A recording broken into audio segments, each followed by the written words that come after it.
وعلى آله।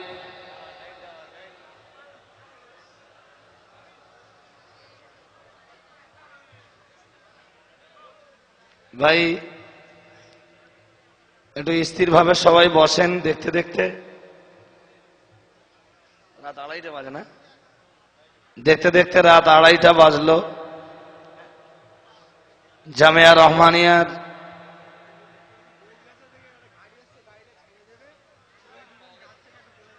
রহমানিয়ার ইসালে সওয়াবের ময়দানে আপনারা এসেছেন। আর একটু ধৈর্য ধারণ করুন। দেখতে দেখতে ফজরের আজানের সময় হবে, বিদায়ী দোয়া মোনাজাত হবে, তাবারুক গ্রহণ করবেন, তারপর যাবেন। তাছাড়া মাদিন সাহেব তো বলেই দিয়েছেন যে আমি যদি লোক বসাতে না পারি তো আমার টাকা দেবে না। এতক্ষণ যখন বসেই রয়েছেন তো আমার টাকা পাবার ব্যবস্থাটা করে অন্তত যান। যিনি যেখানে আছেন মেহরবানি করে বসেন, একটু ধৈর্য ধারণ করে বসুন। এখনো আমাদের অনেক বক্তা রয়েছেন, হুজুর হযরতরা আছেন, পরস্পর আসবেন। ফজর পর্যন্ত ইনশাআল্লাহ আজকের এই মজলিস চলবে। আমি পাগড়ি প্রদানের আগে, মাঝখানের এই অনুষ্ঠানটার আগে কোরআন শরীফের একটা আয়াত পড়ে সবে ওয়াজ শুরু করেছিলাম। মিডিলে এই পাগড়ি প্রদানের অনুষ্ঠানটা করে নিতে হলো। আমি ওই আয়াতটা দিয়েই আবার শুরু করছি। কোরআন শরীফে আল্লাহ বলেছেন, ইয়া আইয়ুহাল্লাযীনা আমানু, হে ঈমানওয়ালা মানুষের দল, হাল আদুল্লুকুম আলা তিজারাতিন, আল্লাহ বলেছেন আমি কি তোমাদেরকে নির্দেশনা দেব এমন একটা ব্যবসার, তুনজিকুম মিন আযাবিন আলিম,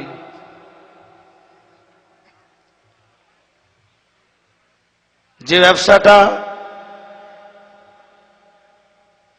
করতে পারলে তোমরা জাহান্নামের যন্ত্রণাদায়ক শাস্তি থেকে নিষ্কৃতি পাবে।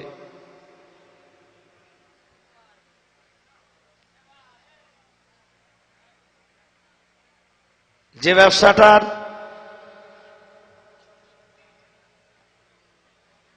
দুনিয়াবি কোনো ব্যবসা নয়, অর্থাৎ আমরা পার্থিব যেসব কারণে ব্যবসা বাণিজ্য করি, ব্যবসাটা সেই সব কারণে নয়। আল্লাহ ব্যবসাটার বর্ণনা দিতে যে বলেছেন, তুমিনুনা বিল্লাহি ওয়া রাসূলিহি ওয়া তুজাহিদুনা ফি সাবিলিল্লাহ। আল্লাহ বলেছেন সেই ব্যবসাটা হলো তুমিনুনা বিল্লাহ, তোমরা ঈমান আনয়ন করবে আল্লাহর উপরে, ওয়া রাসূলিহি এবং তার রাসূলের উপরে, ওয়া তুজাহিদুনা ফি সাবিলিল্লাহ, এবং জিহাদ করবে তোমরা আল্লাহর রাস্তে, বিআমওয়ালিকুম ওয়া আনফুসিকুম যালিকুম খায়রুল লাকুম ইন কুনতুম তা'লামুন। আল্লাহ বললেন তোমাদের জান এবং তোমাদের মাল দিয়ে তোমরা যুদ্ধ করবে আল্লাহর রাস্তায়, যালিকুম খায়রুল লাকুম ইন কুনতুম তা'লামুন, এটাই হবে তোমাদের জন্যে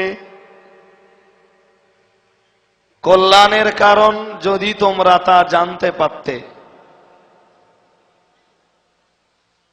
মাই গলা নেই, ওই যে এটা একটু মারি হলো না। ভাই অনেকটা রাত হয়েছে, আর একটু রাত ভারী হলে আমারও গলা একটু চেপে চেপে যায়। তবু আমি অল্পক্ষণ দুটো চারটে কথা বলবার নিয়ত নিয়েই কোরআন শরীফের আয়াতটা পড়েছিলাম। তাহলে আল্লাহ কোরআন শরীফে ঈমানওয়ালা মানুষদিগের জন্যে যে ব্যবসাটার নির্দেশনা দিয়েছেন, সেই ব্যবসাটার সম্পর্ক ঈমানের সঙ্গে, সেই ব্যবসাটার সম্পর্ক জেহাদের সঙ্গে, সেই ব্যবসাটা তার সম্পর্ক জান এবং মাল আল্লাহর হস্তে কোরবান করে দেওয়ার সঙ্গে।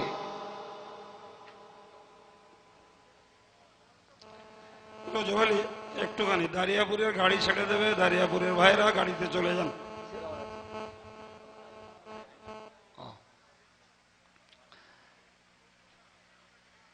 তাহলে পৃথিবীতে যে মানুষগুলোর ঈমান যত মজবুত, যত কংক্রিট,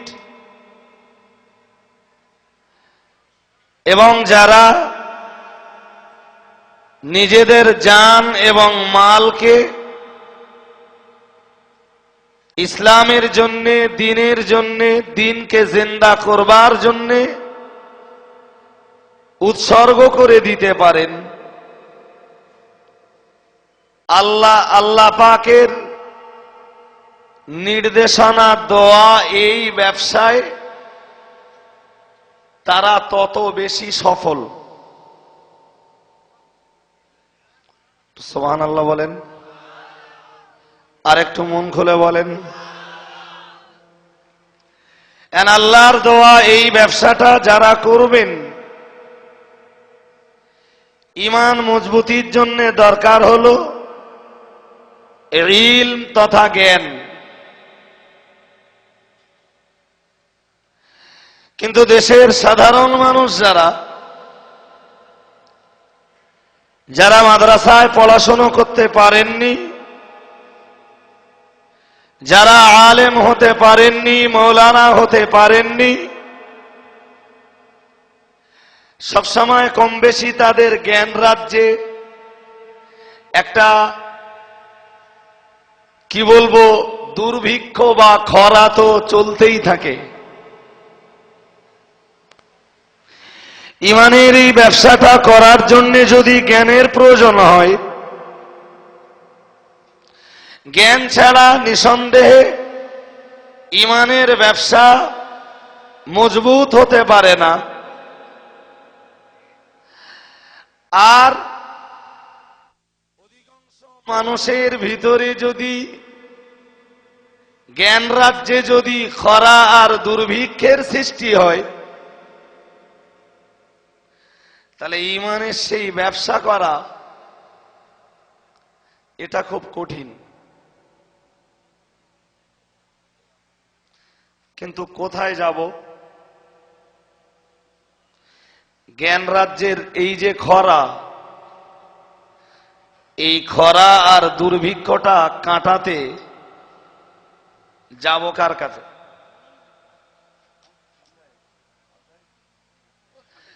এক বাক্যে আপনারা জবাব দেবেন, যাব আলেমদের কাছে।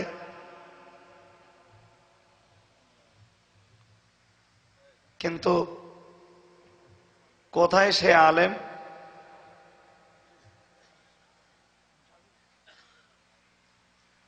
কোথায় সেই আলেম মিন্টু, ডায়মন্ড হারবারের রাহাতুল্লাহ যে গাড়ি নিয়ে এসছে ওই গাড়ি ছাড়ছে, আপনারা চলে যান। ভাই, সারা বাংলার বিভিন্ন প্রান্ত ঘুরে ঘুরে আমার যতটুকু অভিজ্ঞতা সঞ্চয় হয়েছে, আমি তো অধিকাংশ ক্ষেত্রে দেখেছি যে মানুষ, সাধারণ মানুষ তাদের জ্ঞান রাজ্যের এই দুর্ভিক্ষ আর খরাটাকে কাটাতে যাদের দ্বারস্থ হয় জ্ঞানের এই পিপাসাটাকে নিবারণ করার জন্যে, জ্ঞানের এক ফোঁটা বা এক গ্লাস পানি পাওয়ার জন্যে অধিকাংশ ক্ষেত্রে যাদের দ্বারস্থ হয় তারাও তো এক একটা আস্ত জাহেল।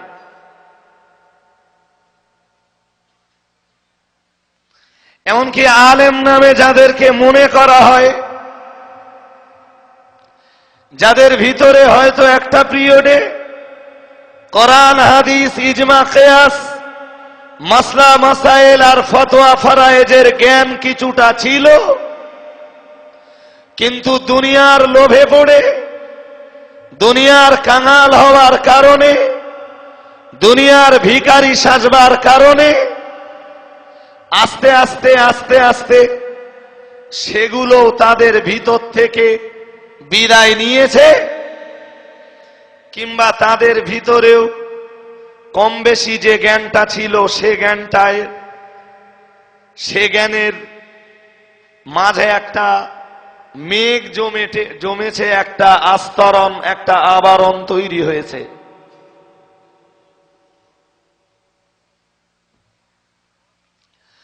ঠিক বাংলার মুসলমানদের এই রকম একটা কঠিন পরিস্থিতিতে খাস করে আমরা যারা সিলসিলায় ফুরফুরা শরীফের মতাদর্শের অনুসারী, মুজাদ্দেদে জামান আলা হযরত দাদা পীর কিবলা রাহমাতুল্লাহ আলাইহির সিলসিলার দাবিদার আমরা যারা, আমাদের ঘরের নারী পুরুষ, আমাদের ঘরের ছেলে মেয়েদের ধর্মনৈতিক অবস্থাকে জিন্দা রাখবার জন্যেই এই মহান দায়িত্ব যাদের উপরে ছিল, তারা যখন অনীহা প্রকাশ করল, তারা যখন তাদের কর্তব্য পালন থেকে বিরত হয়ে দুনিয়ার লোভ, দুনিয়ার লালচ আর দুনিয়ার রসে রসল, দুনিয়ার মজায় মজল, অল ইন্ডিয়া সুন্নাতাল জামায়াতের আলেমরা তখনই ভেবেছিল, অল ইন্ডিয়া সুন্নাতাল জামায়াতের আলেমরা তখনই স্বপ্ন দেখেছিল, যদি দেশের মাটিতে দিকে দিকে মাদ্রাসা তৈরি করে খাঁটি কিছু সৈনিক বাংলার মুসলমানদেরকে উপহার হিসাবে দেওয়া না যায়, বাংলার মুসলমানদের সামনে যদি খাঁটি কিছু সৈনিক আলেমদেরকে উপহার হিসাবে তুলে না দেওয়া যায়, তাহলে দিন দিন সিলসিলার উপরে যে প্রভাব পড়ছে তাতে সিলসিলা তথা মুসলমানদের ধর্মনৈতিক যে অবস্থা তা আপন জায়গাতে প্রতিষ্ঠিত রাখা খুব কঠিন হয়ে যাবে। ঠিক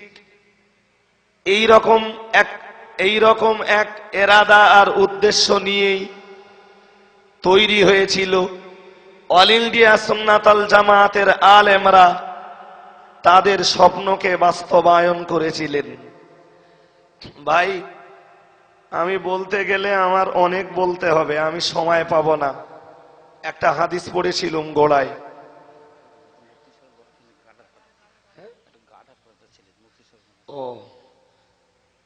এই মাসুমি ভাই মুফতি সাহেবের অফিস থেকে খানিকটা গার্ডার পাঠিয়ে দেন। কি বলছিলাম? আমি গোড়ায় একটা হাদিস পড়েছিলাম। হাদিসটা কি? হাদিসটির বর্ণনাকারী হলেন হযরত আব্দুল্লাহ ইবনে ওমর রাদিয়াল্লাহু তাআলা আন।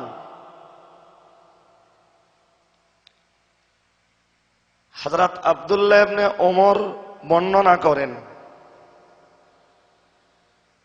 রাসূল পাকের মজলিসে একদিন বসেছিলাম, তো প্রিয় রাসূল সাল্লাল্লাহু আলাইহি ওয়াসাল্লাম সাহাবীদেরকে জিজ্ঞেস করলেন, হ্যালো, একটুখানি নাজমুস সাআদাত বলে একটা ছেলেকে পাওয়া যাচ্ছে না। নাজমুস সাআদাত বেড়মজুরে বাড়ি। ছেলেটা মঞ্চে বা আপনার আমাদের অস্থায়ী অফিসের সামনে চলে আসার জন্য কারো যদি চোখে পড়ে একটু পাঠিয়ে দেবেন। নাজমুস সাআদাত বেড়মজুরে বাড়ি, অফিসের সামনে আসার জন্য বলছি। বলো।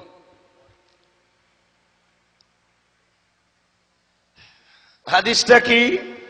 প্রিয় রাসূল বলেছেন, আগে হাদিসটা শুনুন, তারপর একটা কথা বলবো, সেইটাই কাজের কথা। ক্ষমা চেয়ে নিচ্ছি রজব আলী, আর একটুখানি ক্ষমা চাচ্ছি। বড়গেছিয়া বাড়ি বেল্লাল আলী, বড়গাছিয়া হাওড়া জেলার বড়গেছিয়া বাড়ি বেল্লাল আলী।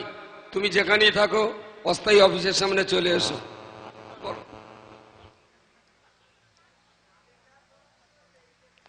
কি বলছিলাম?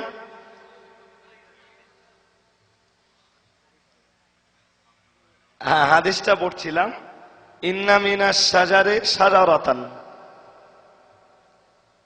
যারা বসেছেন খুব মনোযোগ দিয়ে শোনেন, বারবার ডিস্টার্ব হচ্ছে তো, আর কিছু করারও নেই ভাই, ডিস্টার্ব হবে। মাদিন সাহেবের যদি আবার দরকার হয় আবার ওখান থেকে বলবে, আমার কিছু করার আছে, আর মাদিন সাহেবের কিছু করার নেই। এই বিশাল ময়দানটাকে তো মেনটেন্যান্স করতে হচ্ছে এইভাবে।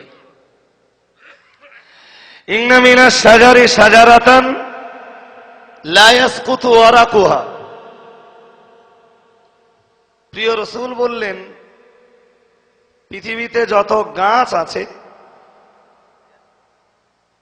তার ভিতরে এমন একটা গাছ আছে, লা ইয়াসকুতু ওয়ারাকুহা, যে গাছটির পাতা পড়ে না। ওয়া ইন্নাহা লামাসালুল মুসলিমি, ওই গাছটাই হলো একজন পাকা মুসলমানের উদাহরণ।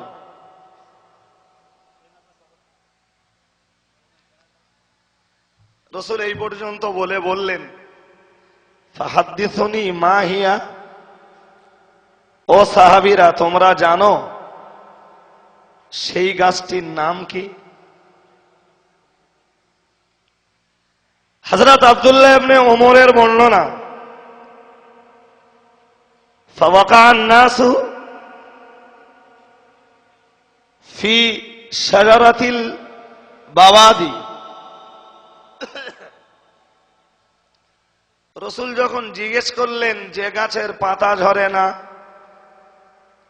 যে গাছটি একজন পাকা মুসলমানের একটি উপমা, গাছটি কি?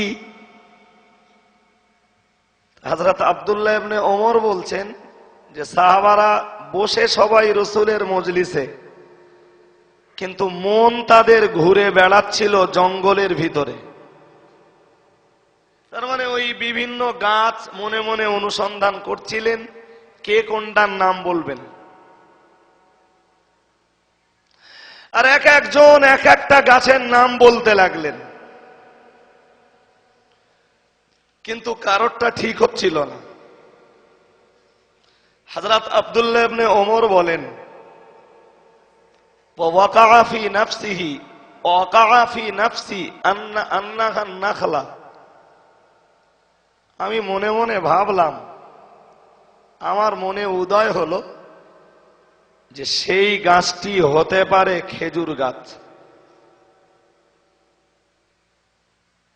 একটু সুবহানাল্লাহ বলেন। মাগার ফাস্তাহিয়াইতু, কিন্তু আমার বলতে খুব লজ্জা হচ্ছিল। কারণ সেদিন রাসূলুল্লাহর মজলিসে তার যত সাহাবীরা ছিলেন, রাসূলের সাহাবীদের ভিতরে আমি ছিলাম বয়সে সবচেয়ে ছোট। আমি শুধু ভাবছিলাম যে এটা হতে পারে যদি আমি খেজুর গাছের নাম করি, আমারটা হয়তো রাসূলের কাছে ঠিক বলে গণ্য হবে।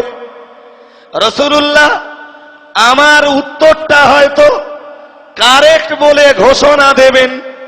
কিন্তু আজকের এই মজলিসে রাসূলের অনেক জলিলুল কদর সাহাবীরা আছেন, রাসূলের অনেক জলিলুল কদর সাহাবীদের উপস্থিতি ঘটেছে, তারাও জবাব দিয়েছেন।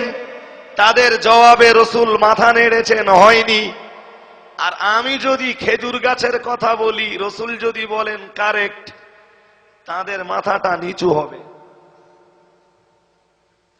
হাদিসে, ওই হাদিসে পাকের ব্যাখ্যায় পরিষ্কার মুহাদ্দিসিনে কেরামরা লিখেছেন, পেয়ারা নবী সাল্লাল্লাহু আলাইহি ওয়াসাল্লামের প্রিয় সাহাবী হযরত আব্দুল্লাহ ইবনে ওমরের বর্ণনা, ওই মজলিসে আমার আব্বা ওমরও ছিলেন এবং সাহাবীদিগের ভিতরে রাসূলের সবচেয়ে কাছের, সবচেয়ে প্রিয় যিনি হযরত আবু বকর সিদ্দিক রাদিয়াল্লাহু তাআলা আনহু ওই মজলিসে ছিলেন। মাগার লা ইয়াতাকাল্লামান, তারা দুজনও কোনো কথা বলছিলেন না।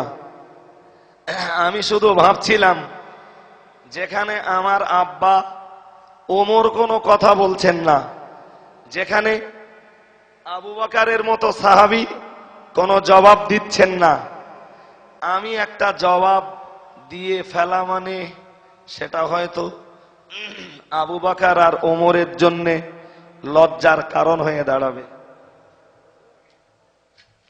যাই হোক, হযরত আব্দুল্লাহ ইবনে ওমরের বর্ণনা, রাসূলের সাহাবী এক এক করে যারা জবাব দিলেন, কারোর জবাব ঠিক হলো না। সর্বশেষ তারা বললেন, ফাকালু হাদ্দিসনা মা হিয়া ইয়া রাসূলুল্লাহ, হুজুর, যে গাছটির পাতা ঝরে না, যে গাছটির সাথে দুনিয়ার পাকা মুসলমান, পাকা ঈমানদার দিগের উপমা পেশ করা যায়, হুজুর ওই গাছটির নাম আমাদেরকে বলুন। তো রাসূল বললেন, আল্লাহর হাবিব বললেন, সে গাছটি হলো খেজুর গাছ। সুবহানাল্লাহ বলেন, আর একটু মন খুলে বলেন। ভাই, এখানে বুঝবার ব্যাপার এইটাই যে খেজুর গাছের সাথে পাকা মুসলমানদের উপমা দেওয়া হলো কেন।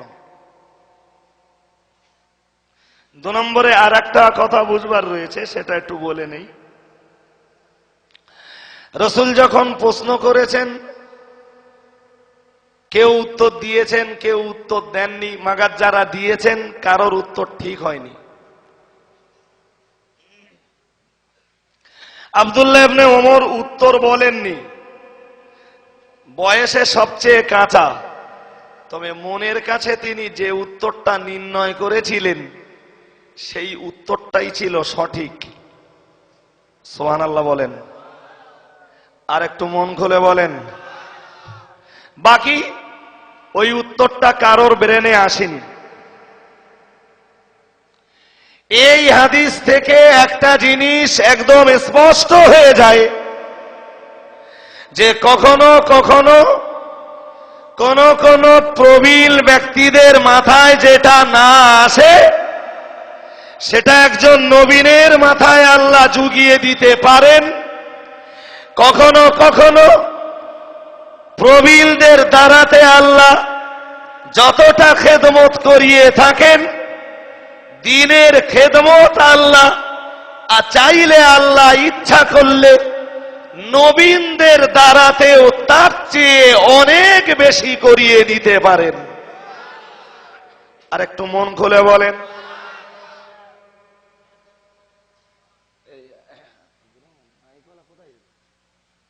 ভীষণ কষ্ট কষ্ট হচ্ছে আমার। তো মাইক হলা চলে যাবে কেন? ডিউটি তো এখানে। জি খেয়াল করেন ভাই, ছোটবেলা থেকে আমরা মুফতি সাহেবকে এই জাতির কাজ জবে থেকে করতে দেখতাম। আমি যখন খুব ছোট, ধরেন আজ থেকে 15 বছর বয়স, এই আজ থেকে 15 বছর আগে, তো আমার বয়স এখন 31-32, মানে আজ থেকে 15, 16, 17 বছরের আগের খবর আমি ভালো বলতে পারবো। তো আমি যখন মুফতি সাহেবকে দেশে খুব জোর কদমে জাতির কাজ করতে দেখতাম, দেশে তখন অনেক প্রবীণ আলেম,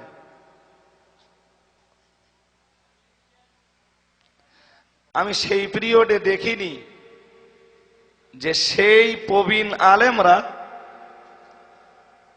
দেশের জন্য কিছু করেছে।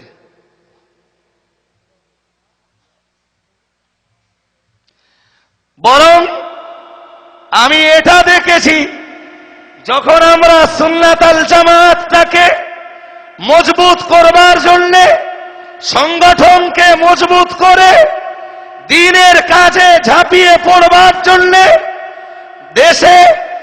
দেশের বিভিন্ন প্রান্তে মাদ্রাসা তৈরি করবার জন্য, মসজিদে মসজিদে নামাজ কমিটি করে দেওয়ার জন্য, মসজিদে মসজিদে কোরআন তেলাওয়াতের ধারা জাগ্রত করবার জন্য, বন্যা দুর্গত বিপদের কবলে বন্দী হওয়া মুসলমান দিগের মানুষ দিগের পাশে দাঁড়ানোর জন্য, মিটিং মিছিলে বিভিন্ন আলোচনা সভায় যখন দেশের প্রবীণ আলেমদেরকে, দেশের বয়স্ক আলেম দিগকে ডাকা হয়েছিল, তখন জি তারা দেশের কল্যাণমুখী এই কাজগুলোতে সহায়তা করা তো বহু দূরের কথা, জি তাদেরকে আমরা ডেকেও আলোচনা সভা পর্যন্ত আনতে পারিনি। এটা আমি চোখে দেখেছি। বরং পরে পাল্টা তারা সুযোগ পেয়ে বিরোধিতা করেছেন 16 আনার জায়গায় 18 আনা। আজও দেশে খুঁজলে পাওয়া যাবে খুব প্রবীণ যারা বিরাট বড় বড় হুজুর সেজে বড় বড় আসন নিয়ে বসে রয়েছে, আজও তারা দেশ জাতির উন্নয়নের কাজ যারা করছে তাদের বিরোধিতা করেই চলেছে।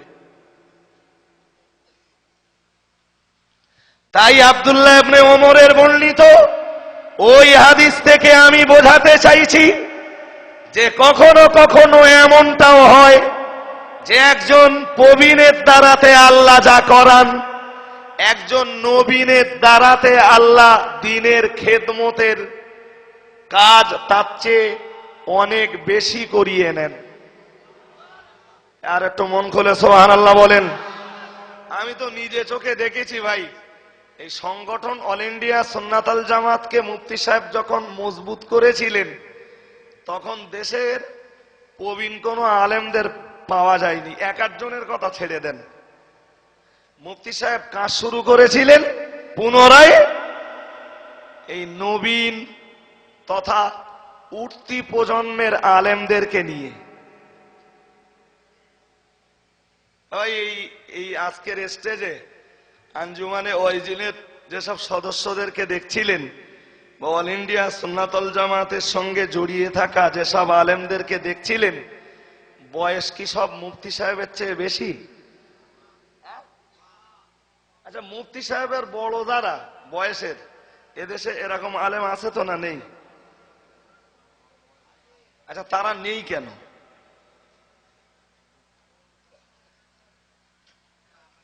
আমরা এই সংগঠন করে এতগুলো মাদ্রাসা চালাচ্ছি, জি আমার চা দাও দিন ভাই। কি বলেছি?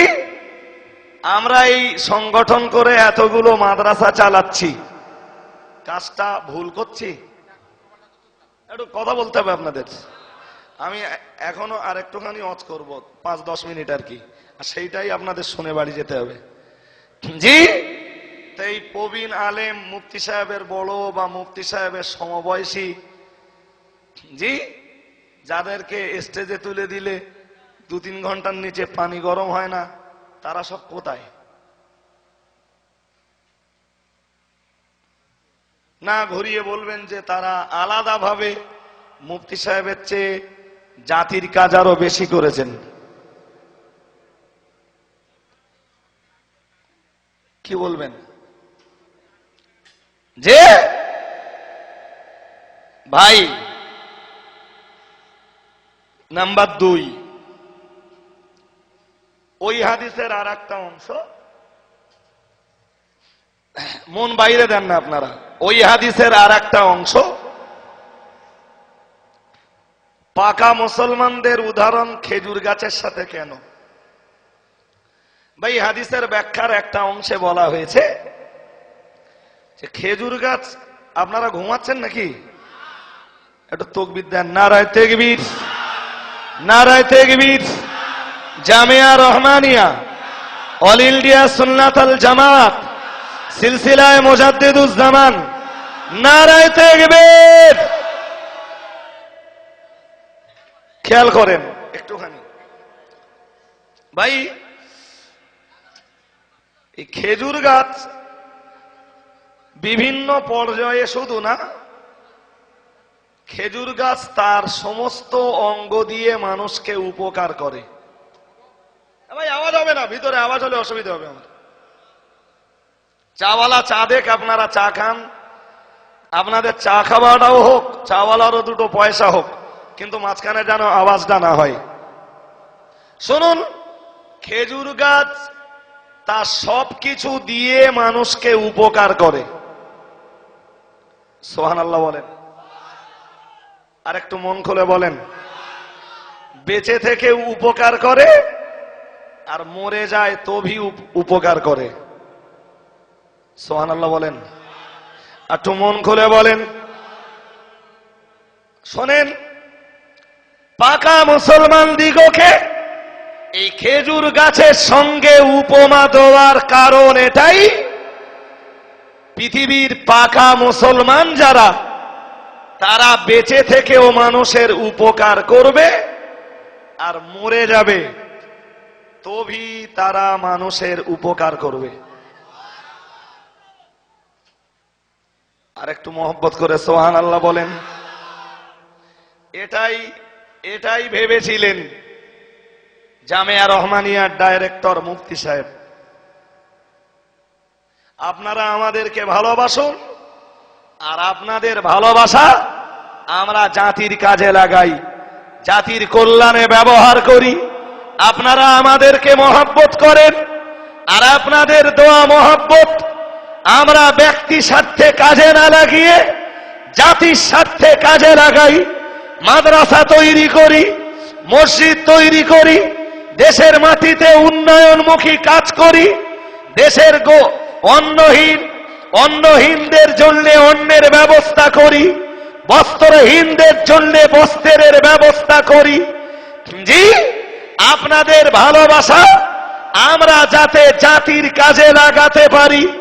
মুফতি সাহেব সেদিন এই ভাবনাটা ভেবেই এই উঠতি প্রজন্মের আলেম দিগকে নিয়ে, এই স্বল্প বয়সী আলেম দিগকে নিয়ে সংগঠনটাকে জিন্দা করেছিলেন বলেই সেই সংগঠনটার নেই নিয়ন্ত্রণে, সেই সংগঠনটার তত্ত্বাবধানে আজকে সারা বাংলার বিভিন্ন প্রান্তে ৭২টার বেশি মাদ্রাসা পরিচালিত।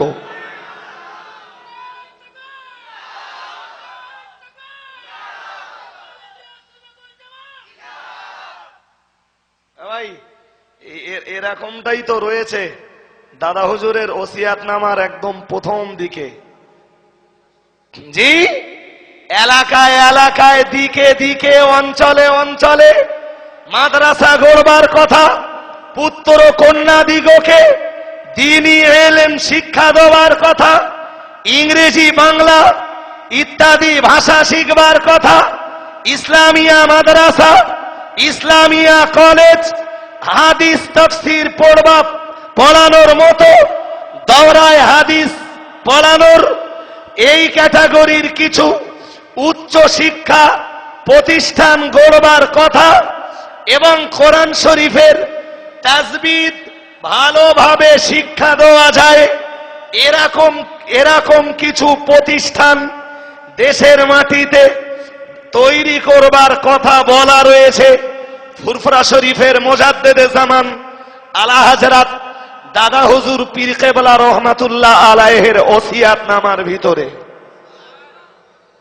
আপনাকে মনে রাখতে হবে, আজকের বাংলার বিভিন্ন প্রান্ত থেকে, বাংলার বিভিন্ন গ্রাম থেকে, বাংলার বিভিন্ন এলাকা থেকে জামিয়া রহমানিয়ার এই ইসালে সওয়াবে যারা এসেছেন, আমি আপনাদের কাছে একথার ভিতর দিয়ে শুধু এটাই বোঝাতে চাইছি, ফুরফুরা শরীফের আমরা অল ইন্ডিয়া সুন্নাতাল জামাতের আলেম, আমাদেরকে নিয়ে জামিয়া রহমানিয়ার ডাইরেক্টর মুফতি আব্দুল কাইয়ুম সাহেব দাদা পীর কেবলার রহমাতুল্লাহ আলাইহির মতাদর্শ এবং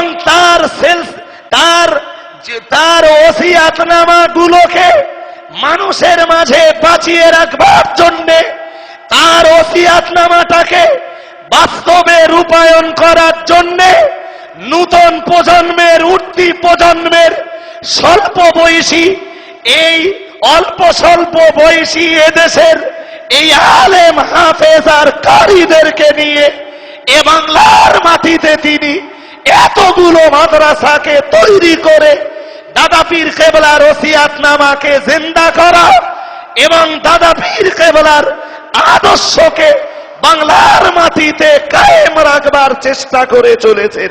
নারে তাকবীর, নারে তাকবীর। এ বাংলার জমিন থেকে ফুরফুরা শরীফের মুজাদ্দেদে জামান আলা হযরত দাদা হুজুর পীর কেবলা রহমাতুল্লাহ আলাইহি তিনি বিদায় নিয়েছেন। এদেশে তিনি যে খেদমত করেছিলেন সে খেদমত অনস্বীকার্য। কোন মুসলমানের বাচ্চা কোনদিন দাদা পীরের খেদমতকে অস্বীকার করতে পারবে না। এ বাংলার জমিনে বসিরহাটের বড় মৌলানা আল্লামা রুহুল আমিন রহমাতুল্লাহ আলাইহির খেদমতকে বাঙালি ঘরের সন্তানরা কোনদিন অস্বীকার করতে পারবেন না। জি, তাদের খেদমতের ভিতরেই তো রয়েছে। আমি বোধহয় বসিরহাট হুজুরের জীবনীতে দেখছিলাম, বসিরহাট হুজুর উচ্চ পর্যায়ের যে দিনী শিক্ষা প্রতিষ্ঠানগুলো করেছিলেন, শুধু তার সংখ্যা দাঁড়িয়েছিল যে প্রতিষ্ঠানগুলো শুধুমাত্র আমিনিয়া মাদ্রাসা নামে পরিচিত, তার সংখ্যা এপার ওপার বাংলাতে টোটাল 68-69টা। কটা বলেছি? একটু জোর করে বলেন। 68-69টা। আমরা কিছু মাদ্রাসা কায়েম করেছি, সংখ্যাটাও আগে বলেছি যে আমাদের সংগঠনের নিয়ন্ত্রণে কটা চলছে। তার জবাবে কি বলা হয়েছে জানেন? শুনেছেন? আর কিছু বলে না, শোনেননি? বলা হয়েছে ওরা সারা রাত ওয়াজ করে, সারাদিন মাদ্রাসা চালায়, তো বাচ্চা কাচ্চাগুলো হলো কোন জায়গাতে? আরে আসতে বলেছেন কেন? একটু জোর করে বলেন, আর একটু জোর করে বলেন। ওই প্যান্ট মানে আমার এক ওই চাচা নাকি শুনেছি শোনা গল্পে, আমার এক চাচা ওই যে স্যুট পরে, স্যুট বোঝেন তো নাকি, ফুল প্যান্ট, ও তখন খুব একটা পাড়া গায়ের ছেলেরা পড়তো না, তা আমার এক চাচা নাকি ওই তৈরি করে এনেছে। তা আমার এক দাদু ছিল, সে খুব সাংঘাতিক পাকাতো না, তা আমার সে দাদা ওর ওই প্যান্ট দেখে বলতেছে তুই প্যান্ট করেছিস তা মোতার জায়গা রেখেছিস।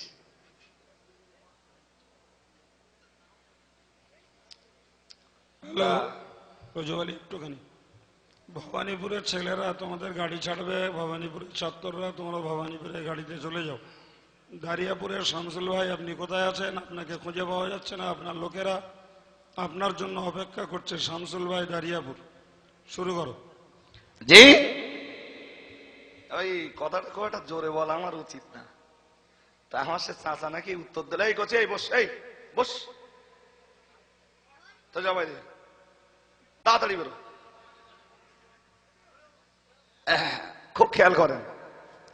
তা আমার সে চাচা নাকি উত্তর দিয়েছে যে দাদুরি বলতেছে যে আমি মোতার জায়গা না রেখে আর প্যান্ট করেছি। ওই প্যান্ট করতে গেলি পেশাব করার জায়গাটা রেখে তারপর আমরা আমাদের নিয়ন্ত্রণে 72টা মাদ্রাসা চলে, আর এই 72টা মাদ্রাসার পিছনেই মুফতি সাহেবকে সব মাদ্রাসার জন্য সময় দিতে হয়। সেটা ইয়াকুব সাহেবও বলেছেন। ও মাতিন সাহেব এলো, মাতিন সাহেবকেও তা স্বীকার করতে হবে। হাড়োয়া মাদ্রাসার শিক্ষকদের অসুবিধা হলো মাদিন সাহেবকে বলে না, জানায় তারা কাইম সাহেবকে। ভাই, তা আমরা যদি এই 72টা মাদ্রাসা চালাতে যে আমাদের যদি এই দুর্নাম লিতি হয়, দাদা হুজুর কেবলা, বসিরহাট হুজুর কেবলা এদেশে শত শত মাদ্রাসা তৈরি করেছিলেন। ইয়াকুব সাহেব বলছিলেন না কত সংখ্যা? হ্যাঁ, আচ্ছা, তার মানে ওই কথাটা আমাদের বলে ওই কথাটার ভেতর দে দাদা হুজুর আর বসিরহাট হুজুরকে তারা ইজ্জত দিয়েছে না বেইজ্জতি করেছে? ওই জন্য বলেছি যে প্যান করার সময় ভাব দিয়ে পুরো ঘুরিয়ে দিতুম কথাটা। তা ঘুরিয়ে দিলি ভাই, ঘুরিয়ে দিতে পারতুম না? খুব পারতুম। আরে আমার ঘুরিয়ে দেওয়ার দরকার ছিল না। শুধু এমনি উপরের দিক যদি কেউ ফেলে তা কোথায় পড়বে?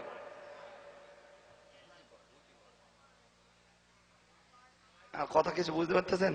হ্যাঁ, শুনুন, দাদা পীর কেবলার মাদ্রাসার প্রতি দরদ শুনুন।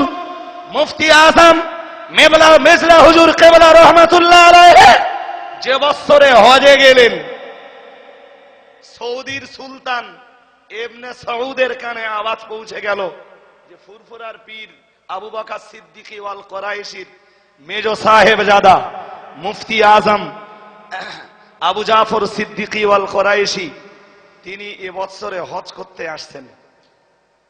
ইস্তেকবালের জন্য লোক পাঠালেন। একটু সুবহানাল্লাহ বলেন, আর একটু মন খুলে বলেন। ইস্তেকবালের জন্য লোক পাঠালেন। ইস্তেকবাল করে নিয়ে যাওয়া হলো, ওয়েলকাম জানানো হলো, সংবর্ধনা দেওয়া হলো, মোবারকবাদ জানানো হলো, উন্নত মানের খাবার খাওয়ানো হলো। জি, তারপর মক্কা শরীফে একটা মাদ্রাসা আছে, শুনেছেন যে মাদ্রাসাটার পিছনে মূল অবদান ভারতীয় তথা বঙ্গীয় একজন মহিলার। কি নাম? সাওলাতিয়া মাদ্রাসা। ভালোই বলেছেন। তা ওই মাদ্রাসার পরিচালক একজন এলেন, মানে মেন দায়িত্ব যার তিনি এলেন। এসে মুফতি আজম মেজলা হুজুর কেবলাকে নিয়ে গেলেন মাদ্রাসা সাওলাতিয়ায়।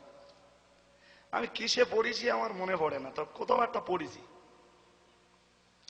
জি, মাদ্রাসা সাওলাতিয়াতে নিয়ে গেল মুফতি আজম মেজলা হুজুর পীর কেবলা রহমাতুল্লাহ আলাইহিকে নিয়ে। জি, ওই বিভিন্ন আলোচনা হলো। আমার দিকে মন দেন, মুফতি সাহেব আসছেন। আবার মুফতি সাহেব ওয়াজ করবেন আপনাদের কাছে, অল্প স্বল্প হলেও। হুজুর তো দুদিন জেকের করেছেন, ওয়াজ মোটেই করা হয়নি। ভাই, এইটুখানি বলবো না ছেড়ে দেবো? এইটুখানি বলবো ইনশাল্লাহ। শুনুন তো, মুফতি আজম মেজলা হুজুর পীর কেবলার সাথে ওই মাদ্রাসা নিয়ে বিভিন্ন আলাপ আলোচনা হতে হতে হতে হতে শেষ পর্বে বলা হলো যে আপনার ওয়ালেদ সাহেব তিনি যখন হজ করতে এসেছিলেন এই মাদ্রাসাতে এসে সেই পিরিয়ডে তিনি 1000 টাকা দান করেছিলেন। একটু মন খুলে বলেন, ওই সৌদি আরবে টাকার অভাব আছে? আছে? ফের ভি দাদা পীর কেবলা খুশি হয়ে সন্তুষ্ট হয়ে ওই মাদ্রাসাটাকে বাঁচানোর জন্য 1000 টাকা দান করেছিলেন। এদেশের মাটিতে যা তৈরি ছিল শত শত মাদ্রাসা, তিনি মক্কা শরীফের মাদ্রাসা সাওলাতিয়াতে যেও টাকা দান করেছেন। আসলে দান করার জন্য নয়, জি, এই ইতিহাস পরবর্তী প্রজন্ম জানতে পারলে যাতে মাদ্রাসাগুলিতে তাদের দান করার মন তৈরি হয়, এজন্যই ফুরফুরা শরীফের মুজাদ্দেদে জামান আলা হযরত দাদা হুজুর কেবলা মাদ্রাসা সাওলাতিয়াতে 1000 টাকা দান করেছিলেন।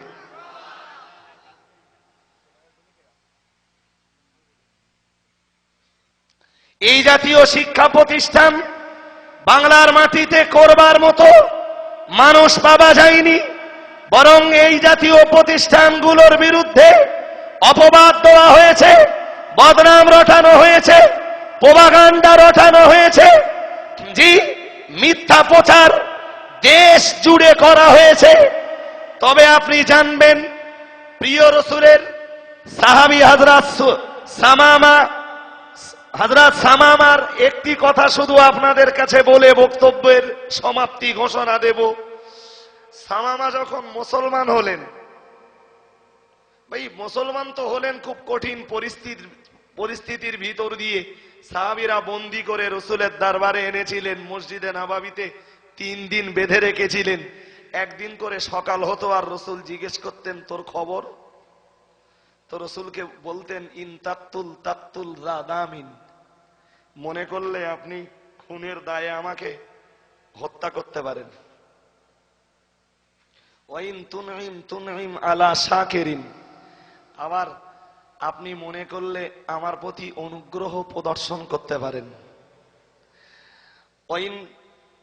ওয়াইন কুনতা তুরিদুল মাল, যদি আপনি মাল চান, ফাসাল, তাহলে আপনি চাইতে থাকুন, আপনি যা চাইবেন আপনাকে তাই দেওয়া হবে, বিনিময়ে আপনি আমাকে মুক্তি দেবেন। 3 দিন রসুল ওই একই কথা বললেন, রসুল জিজ্ঞেস করলেন আর সামামা একই কথাই বলল। 3 দিন পরে রসুল তারে বললেন যা, আজ থেকে তোরে আজাদ করে দিলাম। একদম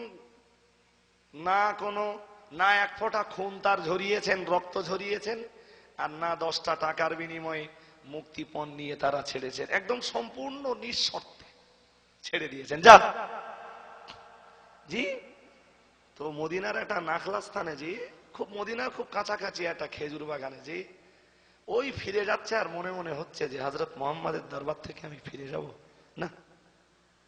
হযরত মুহাম্মদ সাল্লাল্লাহু আলাইহি ওয়াসাল্লামের মহানুভবতা, দয়া, তার উদারতার কথা অনেক শুনেছি, কিন্তু আজকে তো আমি চোখে দেখলাম, আমি কি করে ফিরে যাব? এখান থেকে গোসল করে পাক পবিত্রতা অর্জন করে হযরত মুহাম্মদ সাল্লাল্লাহু আলাইহি ওয়াসাল্লামের কাছে ফিরে যাই। একটু সুবহানাল্লাহ বলেন, একটু মন খুলে বলুন। আমার আল্লাহর নবীর কাছে ফিরে এলেন। ও বাবাজিরা, ভাইরা, মাথায় রাখুন, দয়ার নবীর কাছে ফিরে এসে বললেন ইয়া রাসূলুল্লাহ, ইয়া হাবিবাল্লাহ, হুজুর, আপনার দয়ার দরতার কথা, আপনার মহানুভবতার কথা, আপনার উদারতার কথা জীবনে অনেক শুনেছি, না না না না না, কোনদিন আমি চোখে দেখিনি। ইয়া রাসূলুল্লাহ, ইয়া হাবিবাল্লাহ, হুজুর, আজ আমি নিজে চোখে দেখলাম আপনি আমার মতো অপরাধীকে, হুজুর, আপনি আমাকে নিঃশর্তে এবং কোনো কিছু না নিয়ে ছেড়ে দিয়েছেন, মুক্তি দিয়েছেন। মনে করলে আপনি আমায় মেরে দিতে পারতেন, হুজুর, আমায় কিছু করবার ছিল না। ইয়া রাসূলুল্লাহ, আমি আপনার দরবার থেকে বেরিয়ে গেলাম, বেশ কিছু দূর যাবার পরে আমার মনের ভিতরে উদয় হলো, না না না না না, এমন একজন মানুষের দরবার ছেড়ে যাবাটা আমায় চরম অন্যায় হয়ে যাবে। ইয়া রাসূলুল্লাহ, ইয়া হাবিবাল্লাহ, হুজুর, তাই আবার আমি আপনার দরবারে ফিরে এসেছি। হুজুর, আমি কলেমা পড়বো, মুসলমান হয়ে যাব।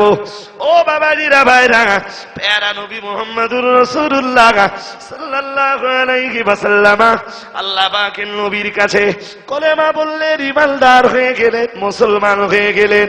ও বাবাজিরা, ভাইরা, প্যারা নবী মুহাম্মদুর রাসূলুল্লাহ সাল্লাল্লাহু আলাইহি ওয়াসাল্লাম ওই নবদীক্ষিত সাহাবী এবার বলতে লাগলেন, ইয়া রাসূলুল্লাহ, ইয়া হাবিবাল্লাহ হুজুর, বেয়াদবি লেভেল রাখো। ইয়া রাসূলুল্লাহ, ইয়া হাবিবাল্লাহ হুজুর, তামাম পৃথিবীর জমিনে যত চেহারা ছিল, ইয়া রাসূলুল্লাহ, ইয়া হাবিবাল্লাহ হুজুর, আল্লাহি মা কানা আলা ওয়াজহিল আরদি ওয়াজহুন আবগাদা ইলাইয়া মিন ওয়াজহিক ফাসবাহা ওয়াজহুকা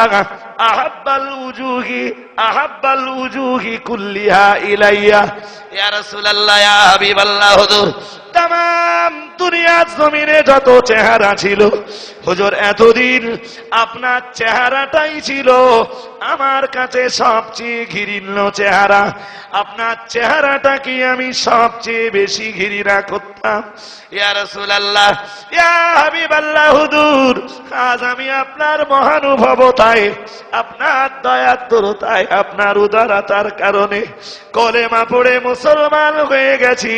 ফাসবাহা ওয়াজহুকা আহাব্বাল উজুহি কুল্লিহা ইলাইয়া।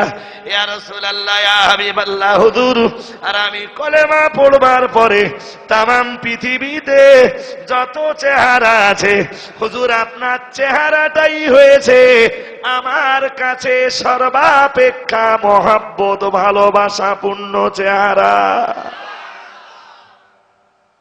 আর একবার মহব্বত করে। আগে ছিল তামাম পৃথিবীতে সবচেয়ে ঘৃণ্য চেহারা নবীর চেহারা, এখন হয়েছে নবীর চেহারাটা সর্বাপেক্ষা প্রিয় চেহারা। যে আপনাকে মনে রাখতে হবে, এখনো যারা মুফতি আব্দুল কাইয়ুম সাহেবের চেহারাটাকে সবচেয়ে ঘৃণ্য চেহারা বলে মনে করেন, খুব তাড়াতাড়ি এমন দিন আসবে যেদিন আমাদের এই শিক্ষা প্রতিষ্ঠানগুলো আরো বলিষ্ঠ হবে, আরো মজবুত হবে। সেদিন মুফতি আব্দুল কাইয়ুম সাহেবের চেহারাটাই হবে তাদের কাছে সবচেয়ে প্রিয় চেহারা। নারায়ে তাকবীর, নারায়ে তাকবীর। আল্লামা রুহুল আমিন স্মৃতি জামিয়া রহমানিয়া, নারায়ে তাকবীর।